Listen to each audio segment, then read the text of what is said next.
India versus Pakistan ఈ మధ్యలో జరిగినటువంటి ఎంటైర్ సినారీ అందరికీ తెలుసు. ఏంటి మనం పై చేయి సాధించామా, గెలిచామా, అసలుకి ఓడిపోయామా? క్లారిటీ ఒకసారి నీ అభిప్రాయం ఏంటి? ఒక పక్కన దేశం గురించి ఎంత పోరాడదామని మన వాళ్ళు అందరూ ఎంతో కొంచెం ఉర్రూతలు ఇచ్చి కొంచెం ఎరుపు రంగు పూసుకుని మంచి ఉడికి రత్తం మీద ఉంటే, కొంతమంది కొడుకులేమో ఏమో క్రికెట్ అప్పదెప్పారని వాళ్ళ గోల వాళ్ళదే. ఏమో దేశం ఉంటే క్రికెట్ ఇప్పుడు కాదు ఎప్పుడైనా తెల్లారులు ఆడుకోవచ్చురా బాబు. దేశం అనేది కావాలి కదా మనకని నేను అంటాను. అంటే కొంతమంది ట్వీట్లు కానీ రీల్స్ కానీ వాళ్ళు గొడవ పడ్డం ఏంటి, మా క్రికెట్ ఆపేయడం ఏంటి అని ఒకడ పెడతాడు. ఒకటి చెప్తాను, దేశం గురించి మన దేశం మనకు వచ్చేసిందంటే ఎలాగైనా క్రికెట్ ఆడచ్చు నేను అనేది నా పాయింట్ ఆఫ్ వ్యూలో. ఇన్ ద సెన్స్ అదంతా పక్కన పెడితే మీరు పాకిస్తాన్ వాళ్ళతోటి గొడవ ఆపేయాలి అని మీరు అంటారా? అవునా, ఆపేయాలంటారా?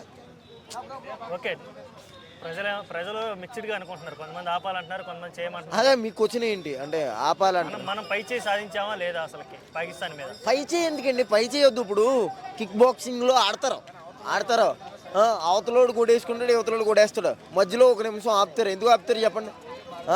రెస్ట్ తీసుకుంటాం, కొంచెం గట్టి కొట్టుకోవచ్చని. ఆ రెస్ట్ అనేది లేకుండా అవతలోని పడేయాలని నేను అంటాను. అంటే వార్ అంటే ఏదో సినిమాలాగానా, లేకపోతే ఇది నిజమైన వార్ అంటే వాళ్ళు ఎంతండి, ఒక 5% ఎంతో ఉంటారు. మన హైదరాబాద్లో ఉన్నోళ్ళు, వైజాగ్లో అక్కడెక్కడ ఉన్నోళ్ళు అందరినీ తీసేదంగి ఆ పలానా వాళ్ళు ఎక్కడ ఉంటారు అక్కడికి వేసిపడి చెప్తే అయిపోద్దని నేను అంటాను. పోతారు వాళ్ళు 500 మంది చచ్చిపోతే మనం 100 మంది చచ్చిపోతాం. నేను అనేది నా పాయింట్ ఆఫ్ వ్యూలో వార్ అనేది జరగాలి కంప్లీట్గా. వాళ్ళంటూ అంటే వాళ్ళ విత్తనం కూడా ఉండకూడదు. ఈసారి పాకిస్తాన్ అనే వర్డ్ మన ఇండియా మ్యాప్లోనే, అలాగే వరల్డ్ మ్యాప్లోనే, అదే మ్యాప్లోనే ఉండకూడదు అని నేను అనుకుంటాను. ఎందుకంటే ఇప్పుడు తాస్పాము పగ అలాంటిది అనమాట. ఇప్పుడు బేసికల్లీ నిజంగా ఆపేసామనుకోండి, వాళ్ళు ఎంతోమందిని కోల్పోయారు.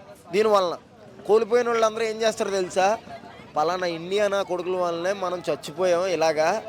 దీనివల్ల ఏంటి ఇప్పుడు ఇంకా గట్టిగా, ఇంకా ఇప్పుడు 2 గంటలు చేస్తుంటే జిమ్ 4 గంటలు చేస్తాం, 6 నెలల తర్వాత బాడీ పెంచేసి కొత్తలు కొడదామని వాళ్ళు ఆలోచిస్తారు. నేను అనేది ఆపద్దు, దీన్ని కంటిన్యూ చేయాలంటాను. ఇంకా మోడీ బాబాయ్ ఇంకా ట్రంప్ వాళ్ళకి ఏముందండి, పైసలు దెబ్బతిచ్చుకున్నారు, ఏదైనా మాట్లాడతారా? నేను అనేది ఏంటంటే కొనసాగించాలి, అవుట్ చేయాలంట. నేను అంటే మొత్తం లేకుండా చేయాలని నేను అంటాను. అంటే నా పాయింట్ ఆఫ్ వ్యూ అది.